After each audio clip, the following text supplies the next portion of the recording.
fam, and seeing the multitudes. Can I finish? Bro? Who's shooted? Not me. Not me. So you want to tell me someone's shooted on set and they won't claim? No, by the way, reading the Bible. By the way, can I just say, right, that since going vegan, the mics are blood clot open. Check. Select accent for the podcast. Calvin always late. All right, welcome to episode 92 of the Mics Are Open. My name's G Money. And the Young. And Big C. Now, if you're watching us on YouTube, I want you to do this right now. I want you to subscribe, first of all, and second of all, look at my glasses. So if you're listening to us, I want you to go over to YouTube and watch. I'm wearing my glasses. Now, you may wonder why I'm wearing my glasses. Especially me. Yes, because you know I don't really like wearing glasses inside, right? So especially because I've tried wearing shades on the podcast and Gross has made me remove them mid-shoot. Fam, that was before Kenya's Spy Queen. My G, I am undercover. Really? I didn't take them off. No, we have to start this podcast again, bro. No, I'm undercover. Fam, first of all, I know we spoke about that whole Spy Queen on Monday on the podcast. But today on the show, I had Sharon Mashira, who actually was the journalist who did it, right? Yeah. Fam. So, we did the whole thing, we had a conversation. Bro, the conversation I had with Sharon almost broke my heart, bro.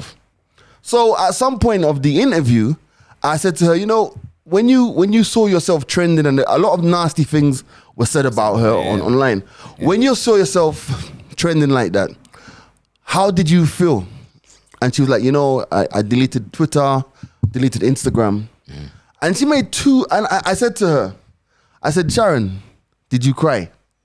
Fam, tears were welling up in her eyes, man. I don't think I've done an interview that I've just felt, I just said to come. Like, I forgot I was on radio, I was like, come, let me for a hug, just seeing that today made me realize that, it's all fun and games when someone's being trolled on the internet.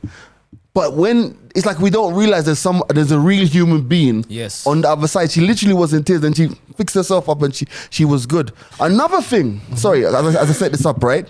Another thing that also I got out of the interview this morning was, bruh, if something bad happens to you, why is it your friends are always the ones who want to be the first to let you know? As in, she was like, yo, listen, all of my friends, she called them fake friends actually, kept on sending me screenshots of what was happening on Twitter when she herself was trying to get away from it.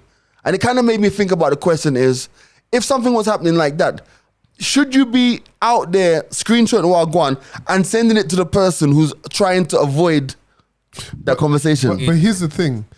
I think everybody does it out of goodwill, maybe. And concern. Because they probably, you don't know what the person has seen.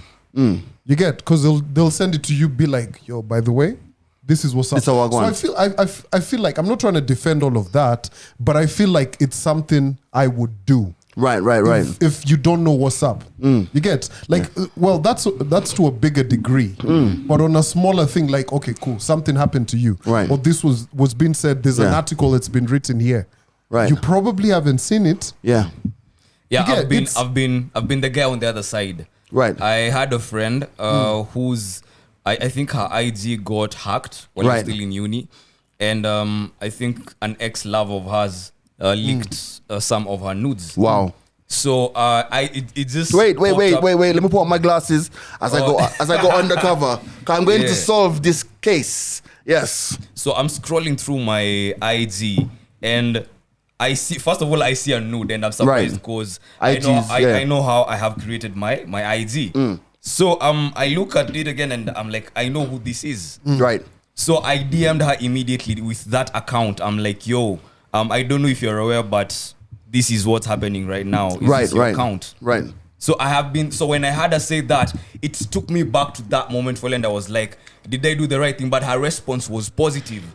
She was like, thank you so much for you're the third person right now who's told me. Thank you so much. I have talked to Instagram. They're working on it. Boom, boom, boom. So I think there's different sides to this. Right. There's people who do it and unknowingly they're making the other person feel some type of way, but it's coming from a point of concern or from a place of concern. But fam, you know, just talking about that whole story to do with Sharon, I saw her tweet where she tweeted and said, everybody thinks that the piece I did was, you saw that tweet? Yeah, and you know, ended it with a broken heart and all of that. Right. And guys were responding. I didn't get to the comments and everything.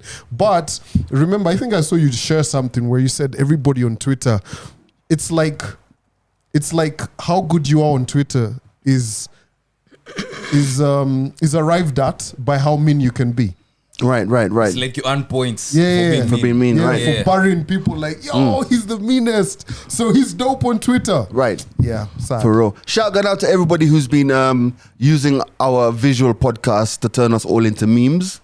I've seen a meme of Andy this week and I've seen a meme of myself floating around there. Nobody memed you. But it's okay because you don't need to be memed. Do you know what I mean? But yeah, so also I got so much to talk about. I let me just round off that bit there by saying, guys, when these things do happen, and even if you are the friend or you're jumping into the cause, fam, there's no need to be going above the board and talk about people's husbands and wives and all of these things. I know it's not going to change, but I'll put it out there, man. It's a human being at the other side. So shout out to Sharon and her bosses. Fam, let me tell you, Sharon gonna get a pay rise. Hey! She has to, bro. There's no two ways about it. But I love the energy she had towards the end of the interview. Right. Because generally, even y'all are saying, you know what?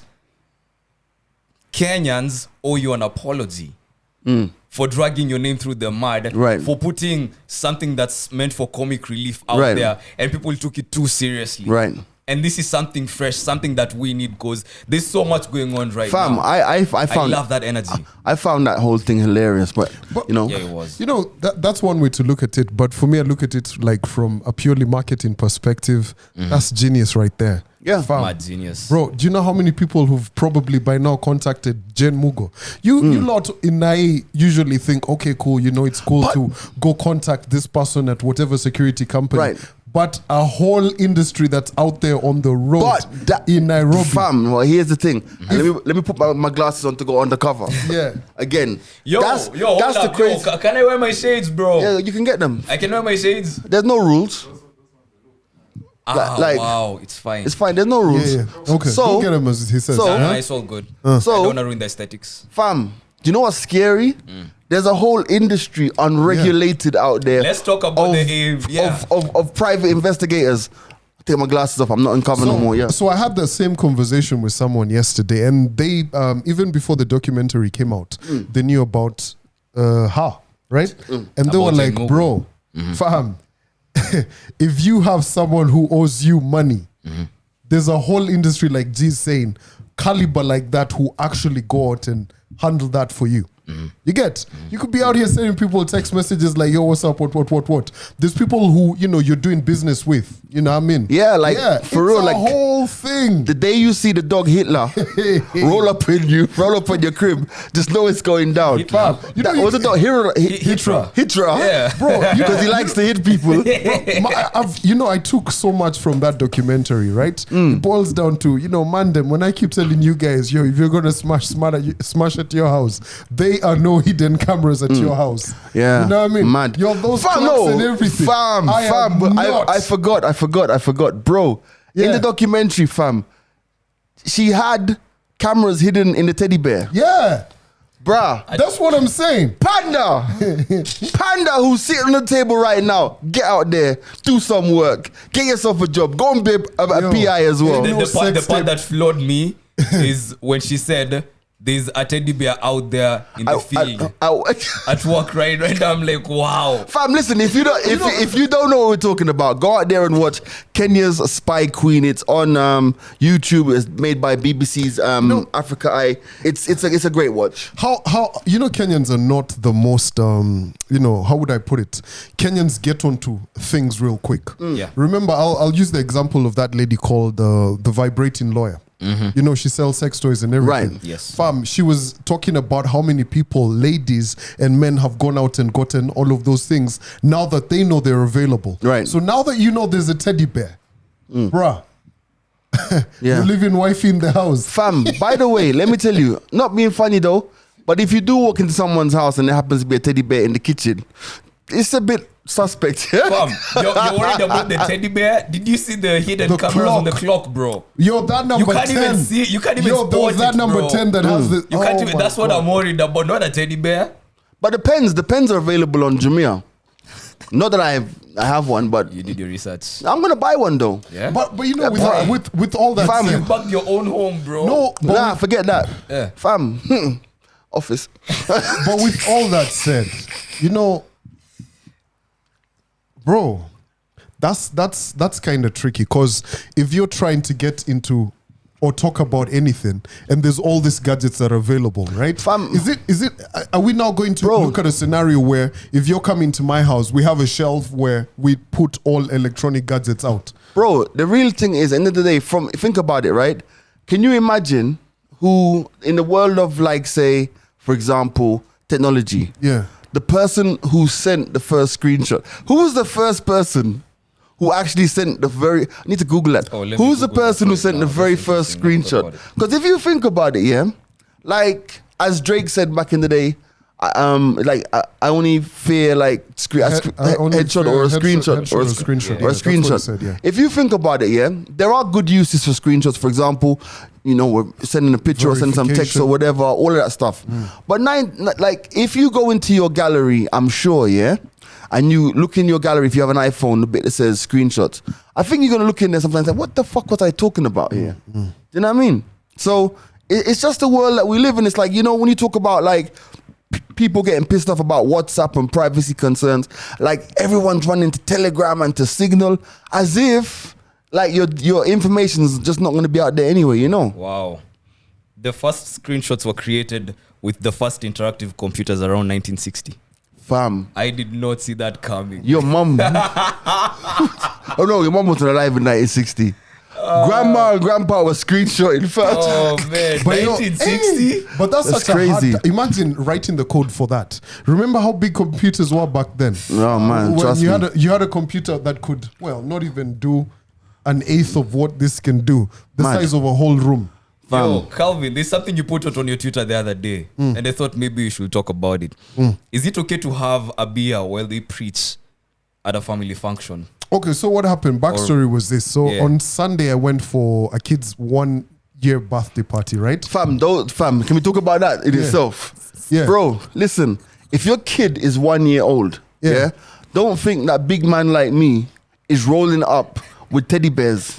I'm rolling up with a bottle of 21-year-old whiskey, and we're going to drink. Because that part has got nothing to do with the baby. Sadly. So first and foremost, right, it was awkward because I knew I was going to meet someone. Right. And this person, my boy, happened to be at a birthday party, which was at a bar. So I show up and they just in time. So first and foremost, I show up and the guy's like, "Oh my God, Calvin, it's you. You've come for my son's birthday party." I'm like, "Fam, I don't even know you. I'm not here to see you.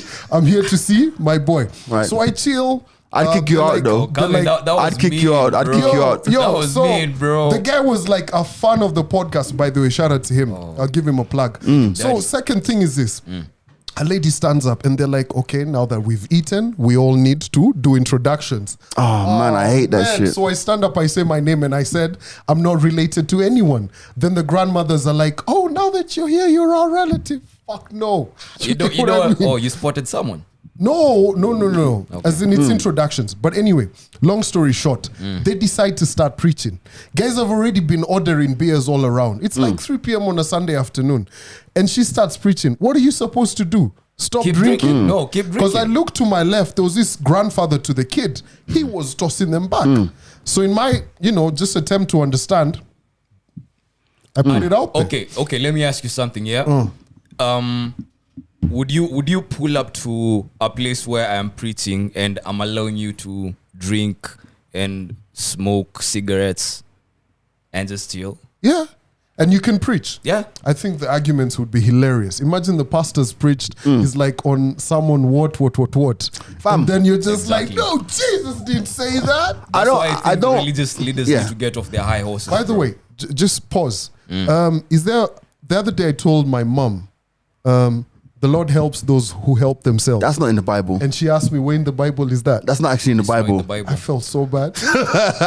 Even I know that's not in the Bible. Bro.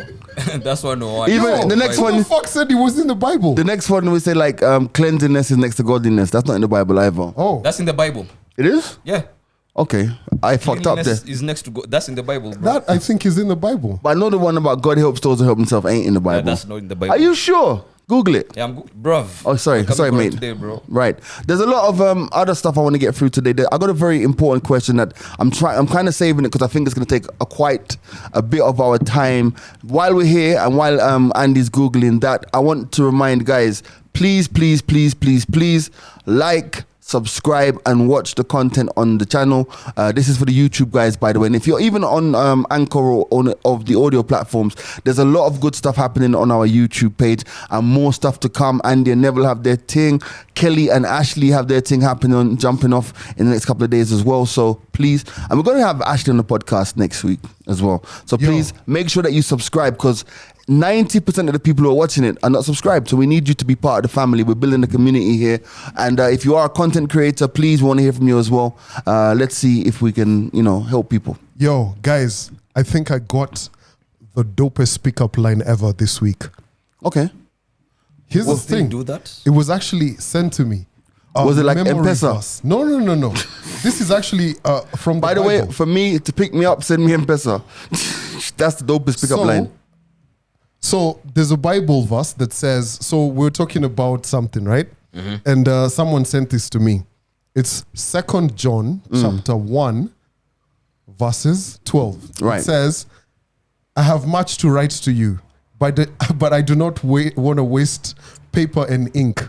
Instead, I hope to visit you and talk to you face to face so that our joy may be complete. Bro, they were writing that shit in the Bible, bro. Look at that shit. That's a line.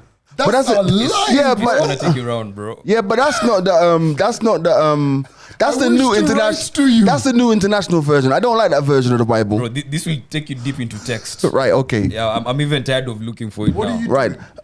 Cleanliness is next to godliness is not from the Bible.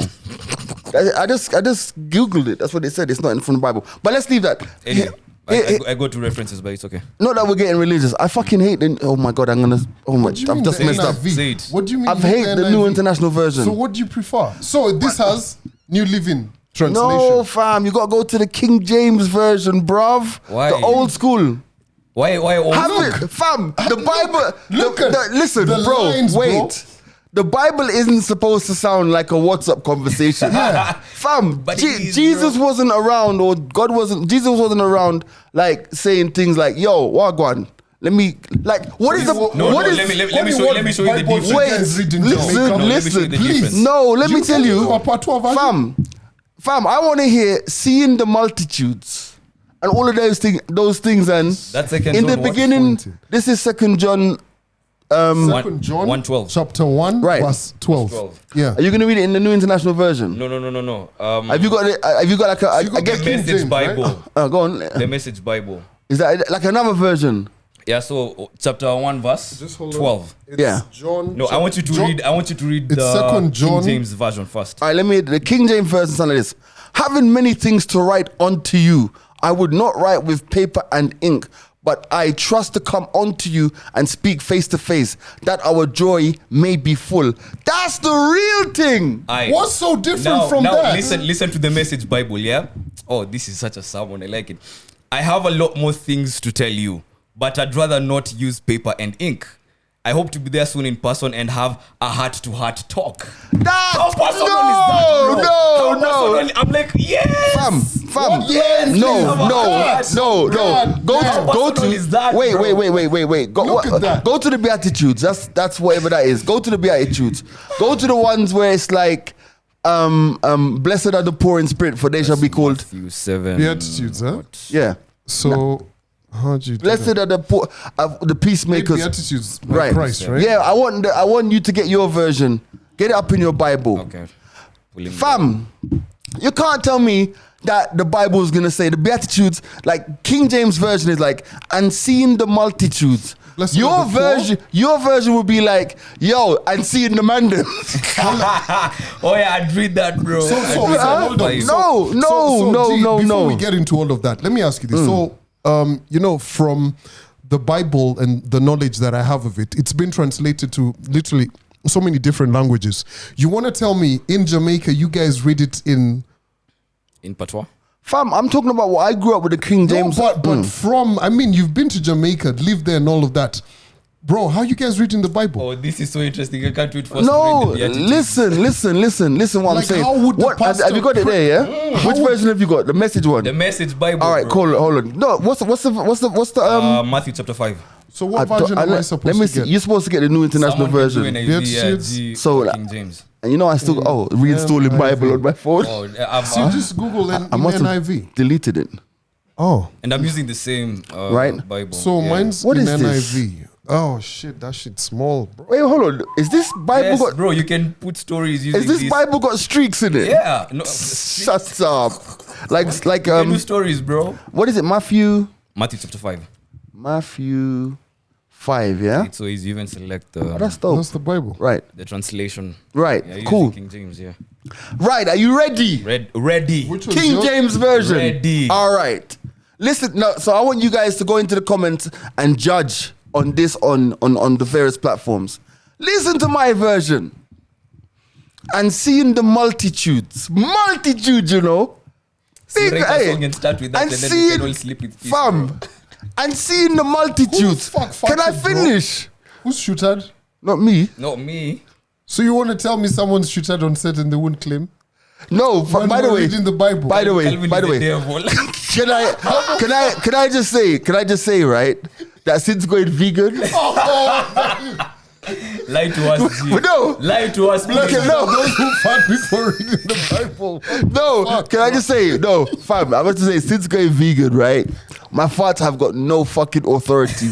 They're just like, they don't shake the ground or shake the room no more. They're just there. Those silent killers. They've got no clout.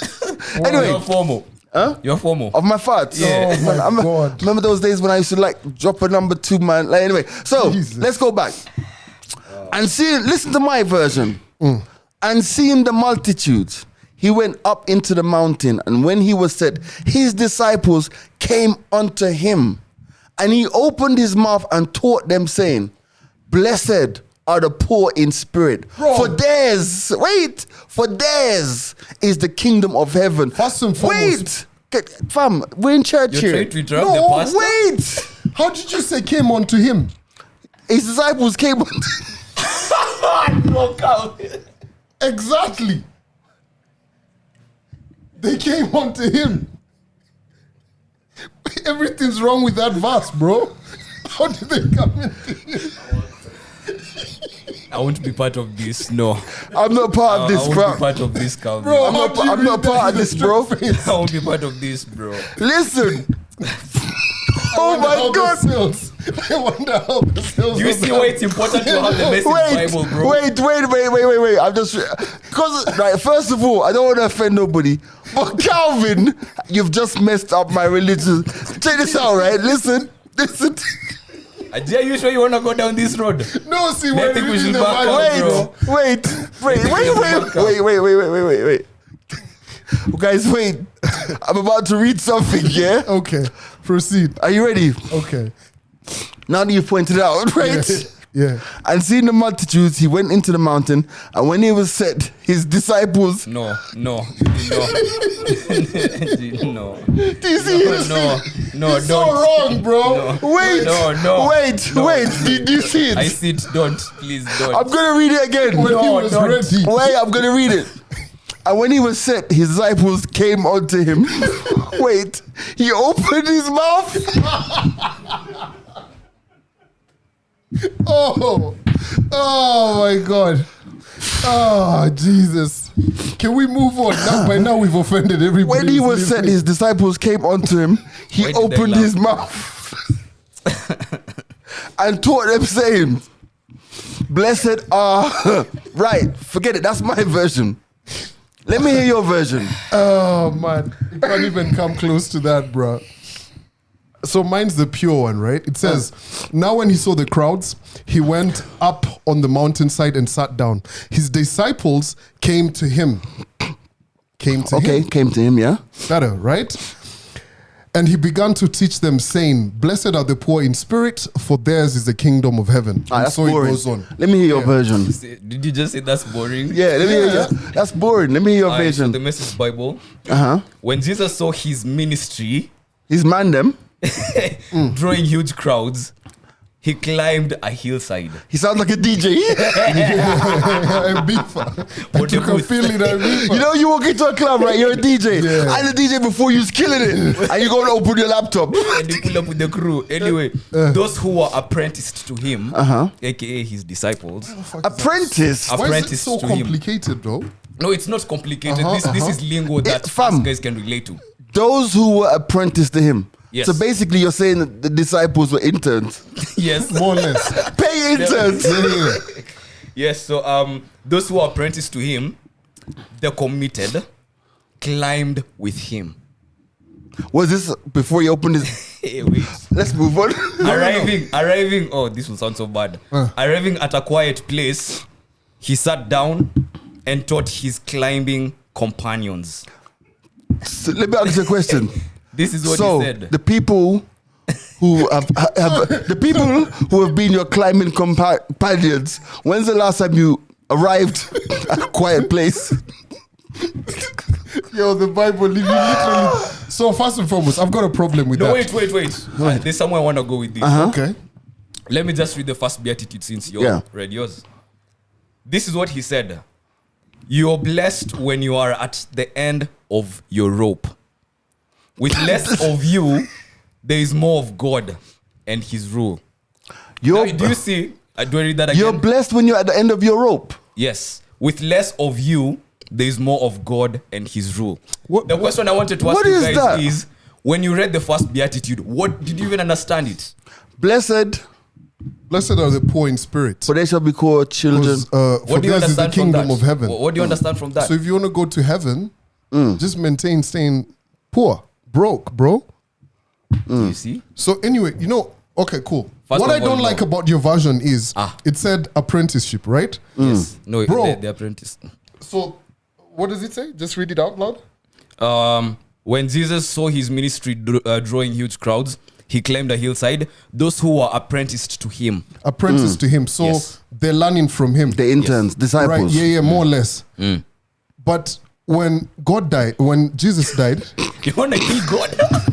Fam, can we move on? Let's move on. No. I'm trying to get to a point. So what happened to the disciples after Jesus bounced?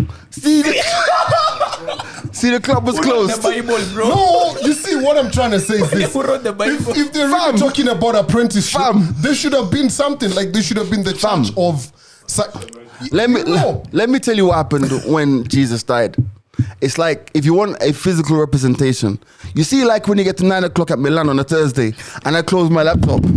That's what happens. Second of all, my second question is this: how long were they disciples with Jesus? Forever, bro. Forever. Yeah. Kwani there was no trade union saying that these people have rights. How can you be working with? Paul was there. Who? Paul. Yeah. He was a trade unionist. Yeah.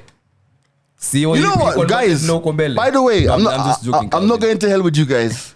No, what I'm trying to say is this. I'm not going to hell with you guys. No, these are Period. questions. Kwani, you have to take everything and ask. Bro, Mm-hmm. they were volunteers Yes. primarily. Yes. So they didn't need no representation, more or less. Because, see, they were sent out to the world to preach the gospel, spread the good In the news, four blah, blah, blah. corners. Yeah. Four corners. Yeah. Anyway. Hurlingham, Westlands, Kilimani, On a Thursday and Donny. Right now, guys. Now we've had enough jokes. on the podcast today. Bare jokes. Barely. Shouting out to our bear who's on the table. Barely who's paying attention to the pod. Yeah, shouting out to Panda. Right, so I saw a tweet this week, and I wouldn't say that I was triggered, but it's really sparked a conversation in all of the WhatsApp groups that I'm in. A lady tweeted, "Why do men feel useless when they don't have money?" Why do men feel useless when they don't have money? Now, before we get into that, I want to ask guys honestly, right? Is your mood and your self-worth affected depending on how much money you have or don't have? Honestly. Let me start. I thought about this a lot. And honestly, when I have a cash flow issue, my mood is not the best. Facts. And it's something that maybe people probably wouldn't expect me to say. But yo, if things not gone, I'm moody, right? And this tweet made me dig a little bit deeper below the surface. So let me ask guys the question again. Why do men feel useless when they don't have money? How do you feel if you're broke? If I'm going through a position where I feel, okay, the payments are late or stuff like that, it's not pulled up or something, I'm a bit uncomfortable. Right. You get? Because I look at it in so many different kind of scenarios.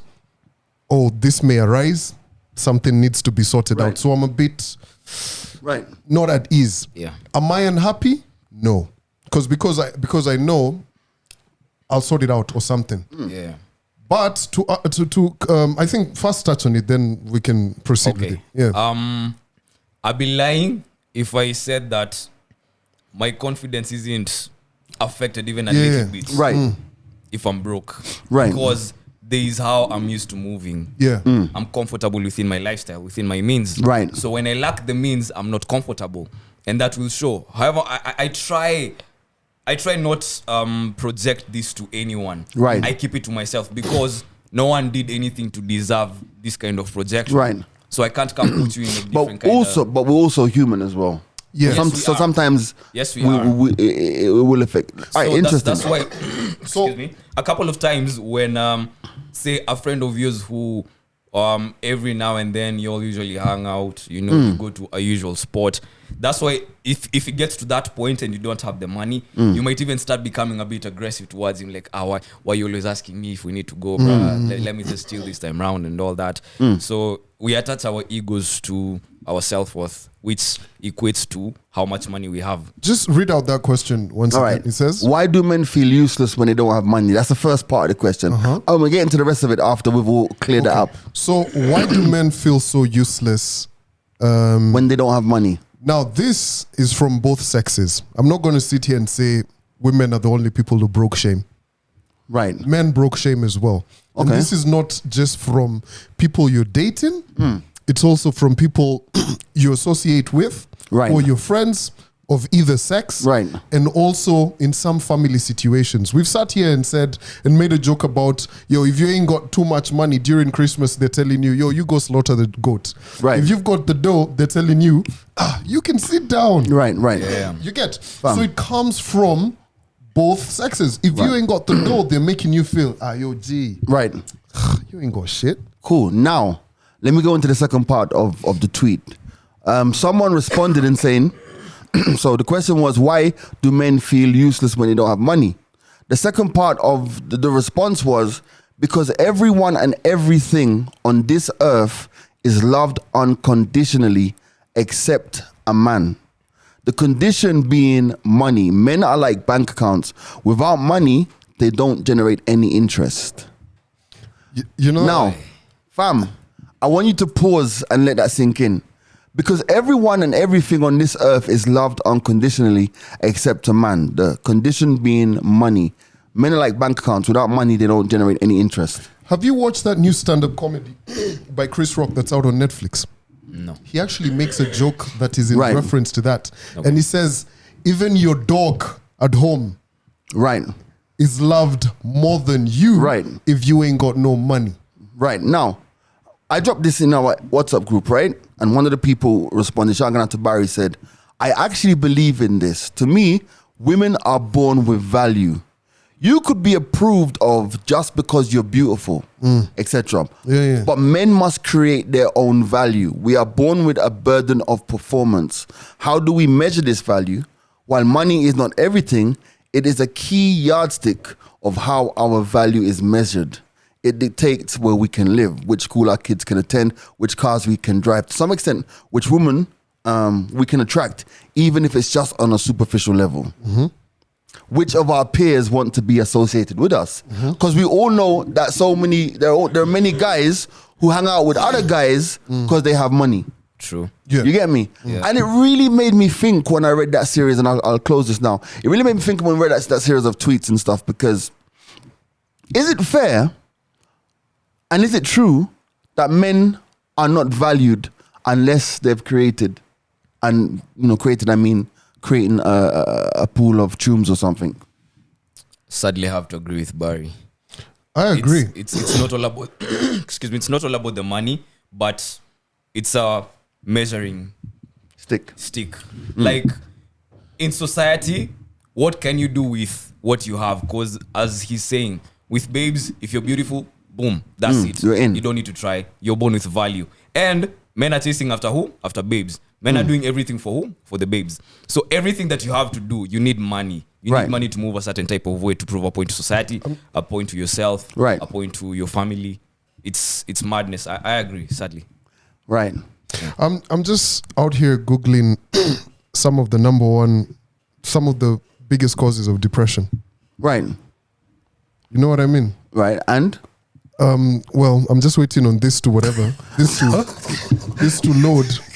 Calvin is just Calvin, but I'm guessing that money is pretty much going to be up high on the list, especially for men. Especially for men, it's a lot of pressure, bro. So it's a lot of pressure, bruh. It's deep. Let's look at it from the perspective of just a guy who doesn't even stay in Nairobi, a guy who's in Shags. You're probably from like Kisumu, Nakuru, wherever, whatever.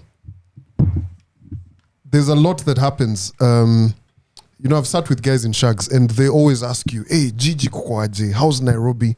Because the way we've been accustomed in Kenya is there's that whole rural to urban migration. Right? Yeah.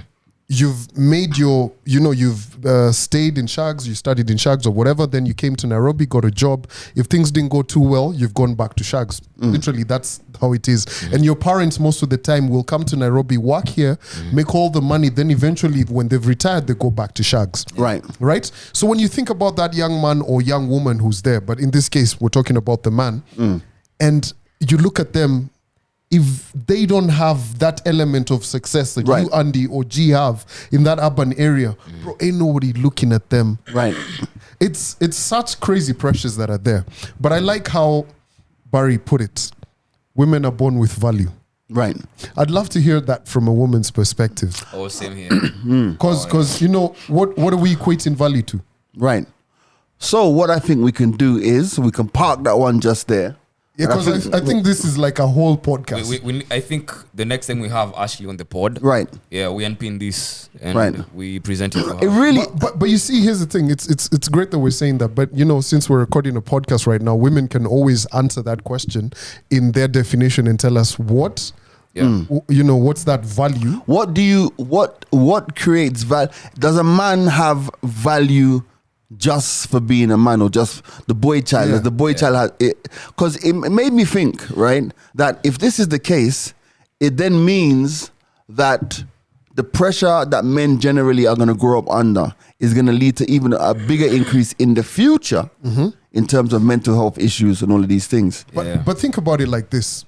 Back to what he said, women are born with value. It could be from the looks to the what to the what. Yeah. You've heard of uncles when women say a woman is just approaching 30 or is in her 30s, and the uncles are asking her, yo, when are you going to make us rich? We're waiting for those cattle, all of that. No, and you know what? I'm glad you brought that up because, It boils down to that. When you think about dowry, and y'all know my position on dowry, I think dowry is bullshit, right? Yeah.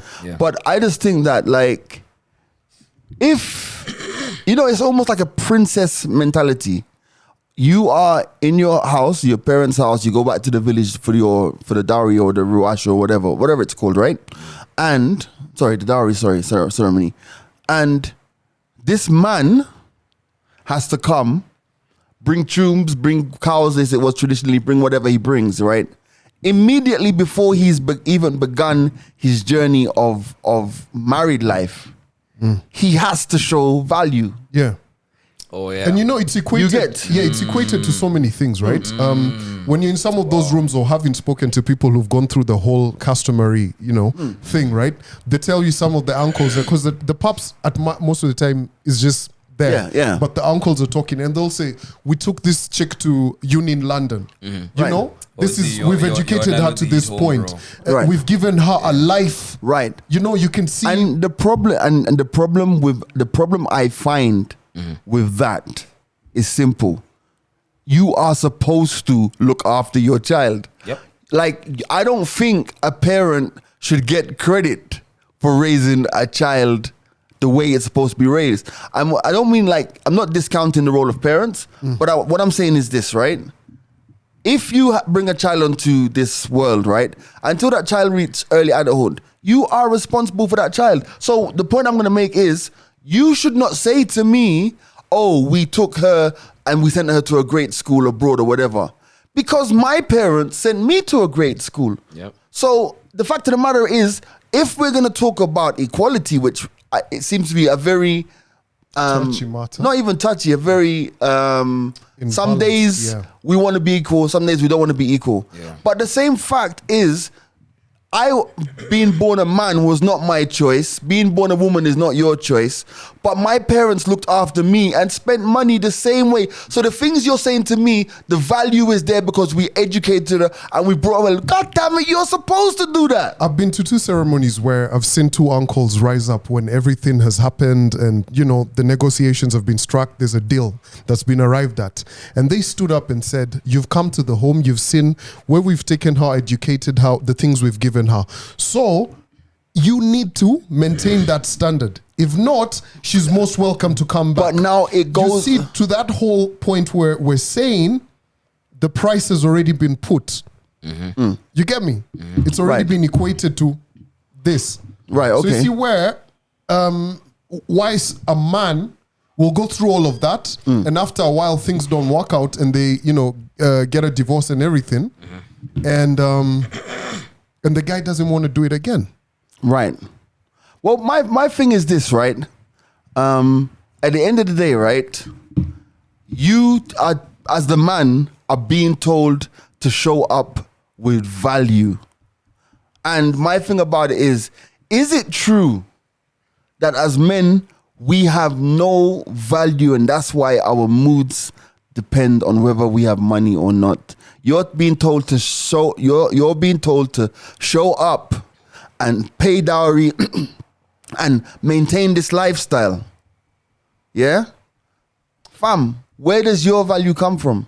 And that's how we've been socialized in society, bro, sadly. Try and remind me. I don't know whether I'm going to put these 2 points together in a correct way. What's that song by Beyonce where she has, is that Chimamanda or something in the back? Yeah. What'd she say?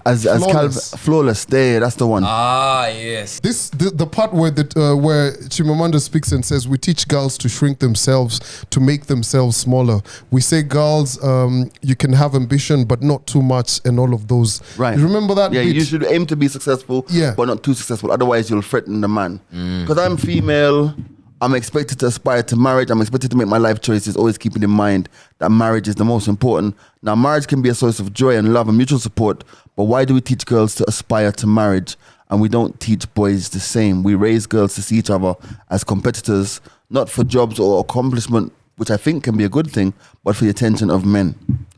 I don't think that's fair. That's listening to that song, that part. Yeah. I always went like, huh.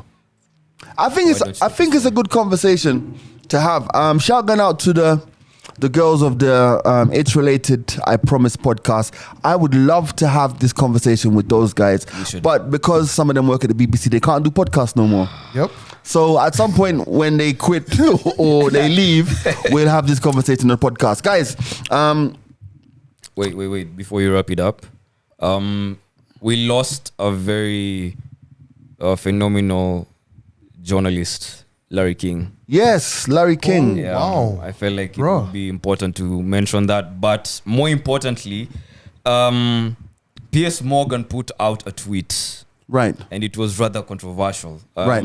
The tweet reads, Larry King was a hero of mine until we fell out after I replaced him at CNN, and he said my show was, quote, like watching your mother-in-law go over a cliff in your new Bentley, end quote. He opens bracket. He married 8 times, so a mother-in-law expert, closes bracket. Right. But he was a brilliant broadcaster and a masterful TV interviewer. Right. Now, are we maintaining the same energy with the people around us? And when they pass? Yeah, when they pass. I'm not really happy to make this sound a bit morbid. No. I saw that conversation. Yeah. First of all, fuck Piers Morgan because he blocked me on Twitter. Don't know what I did. Like he just blocked me, but it's fine. You might have said something. Probably about Arsenal, about him. But anyway. But first of all, yeah, maintain the same energy. I don't want anyone. I want my life to be my eulogy. Okay. See what I'm trying to say? So at the end of the day, it's like, I don't want to get to the grave and then people have to come and make shit up and be like, you know, I don't like, who's it I don't like? There are a few people I don't like. But like, whose name shall not be mentioned. Yeah, but whatever. I don't want no one to show up at my funeral and be like, oh, you know, by the way, you know, this guy was this. If my life did not reflect that to you and how we, you know what I'm trying to say? I don't think so. Piers tweeting that was more about his own self-aggrandizement. Exactly. That was him trying to push himself into the conversation and be super controversial. That's the problem. But whether or not he liked Larry or not can never discount a man who's done 50,000 interviews, a man who's spoken to every leader of the Western world. From the days of when the Soviet Union was collapsing, the days of Mikhail Gorbachev, Margaret Thatcher, John Major, Ronald Reagan, Popes. Like Piers Morgan is here arguing with fucking Raheem Sterling. Come on. Levels to this thing. Piers' biggest interviews, what? Probably Cristiano Ronaldo. Yeah, I'm trying to say. Yeah. So the point I'm trying to make is that, like, you know, they say that you shouldn't speak ill of the dead. But fam, the day I get a phone call like my father is dead, I'm saying, what the fuck you calling me for? Yo, this has been The Mics Are Open, episode 92. My name's G Money. And the young. And Big C. We want you to interact with us on this episode, man. Talk to us in the comments. Make sure you like, subscribe, and definitely make sure you lock on again on Monday for the Monday Minnesota, yeah? Bets. Peace. Did you see this? The new number, what's that? Just read it. The new number of Americans fully vaccinated against COVID-19 reaches 1%.